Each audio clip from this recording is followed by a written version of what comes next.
Jacques-Louis David was a French painter in the neoclassical style, considered to be a prominent artist between 17th and 18th century. Some of his popular works are Portrait of Pope Pius VII, Portrait of Madame Juliette Racamere. Among the Napoleon tours was the Napoleon at Saint Bernard Pass or the Coronation of Napoleon. Then the Andromache Mourning Hector, the Death of Young Bara. David was known for blending art with politics.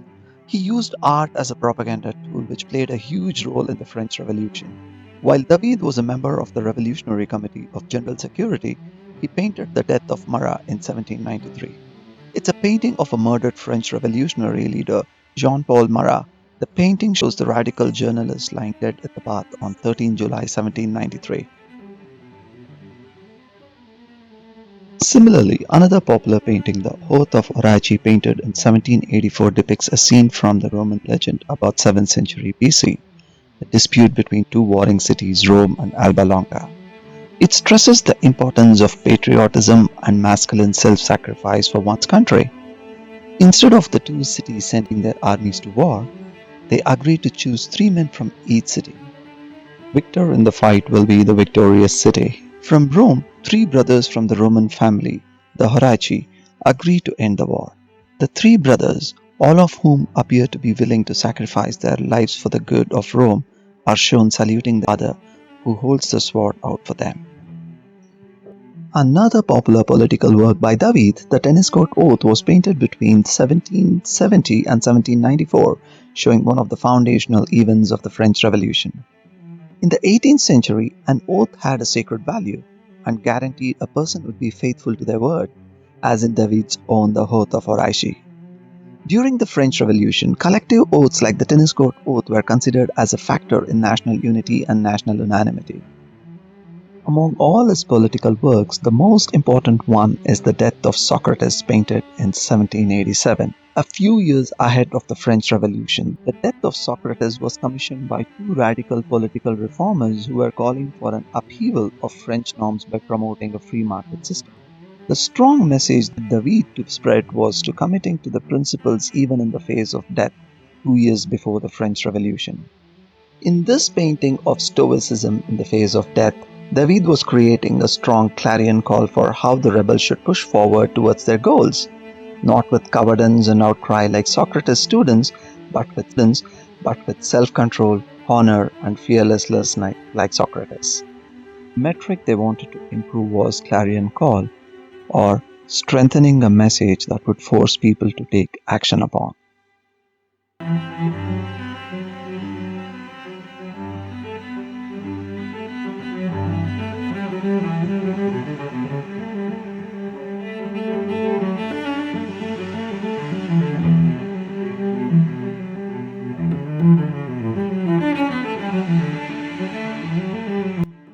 In 399 BC, the Athenian court convicted the philosopher Socrates of impiety, declaring he was corrupting the youth and had failed to worship the city's gods. He was sentenced to execution by hemlock poisoning. This prodigy Plato recounted in Phaedo that Socrates did not run from nor cry over his impending demise. Instead, he treated his execution as his final lesson.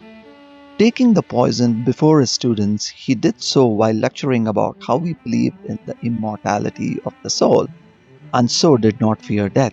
Nonetheless, his students and friends wept him, as Socrates was a hero to them who sacrificed himself to his principles rather than accepting banishment and shame.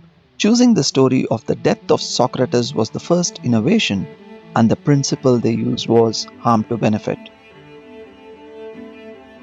If you look at all the previous works on the death of Socrates, it was painted after Socrates had consumed the hemlock. Here is one example from Gambardino Cinaroli.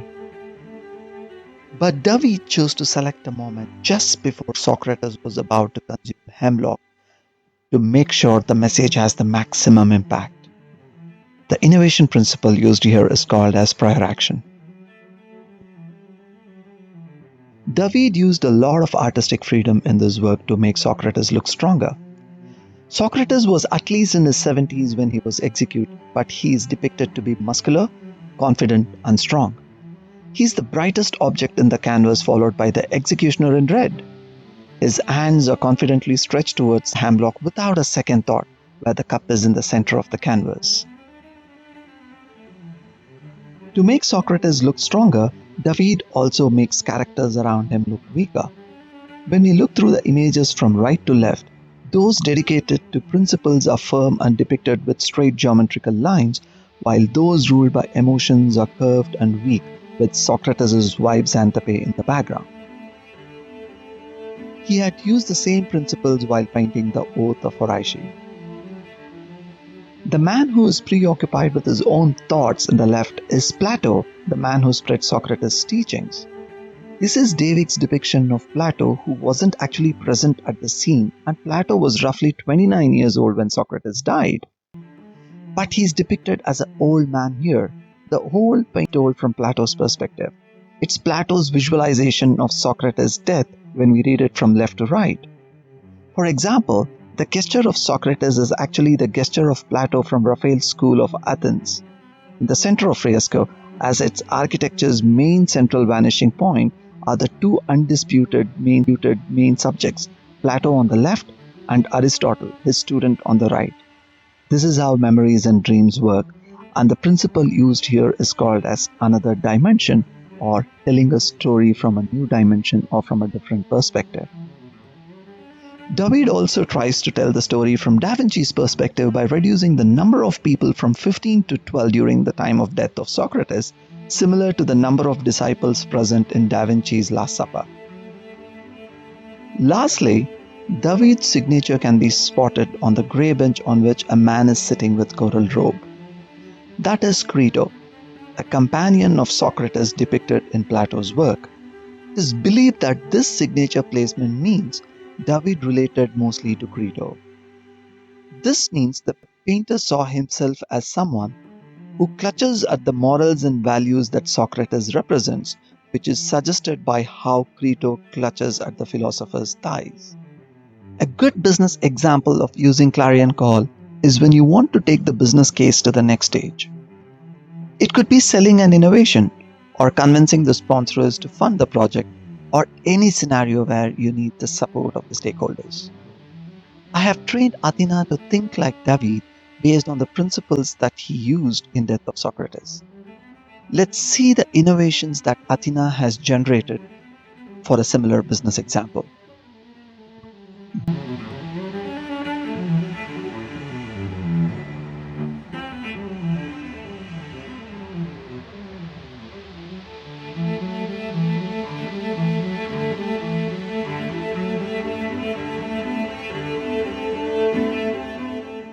These are the innovations that is generated by Athena.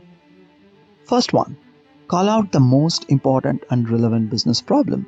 This is very similar to the principle where David chose the story of the death of Socrates as his core plot. The second one is highlight the most problematic or inspiring user experience that you are trying to solve. This is very similar to the principle where David chose the moment where Socrates was just about to consume hemlock, not few moments before or not few moments later. Make the solutions look stronger, exactly how David made Socrates look stronger and also made other characters look weaker, which is make the risks and supporting resources problems look smaller and manageable. And lastly, tell the story from the perspective of different stakeholders like users, sponsors, vendors, etc., like how David told the story from Plato's perspective. Thank you for watching, and see you again in the next lecture on digitizing the creativity of some other great minds of history.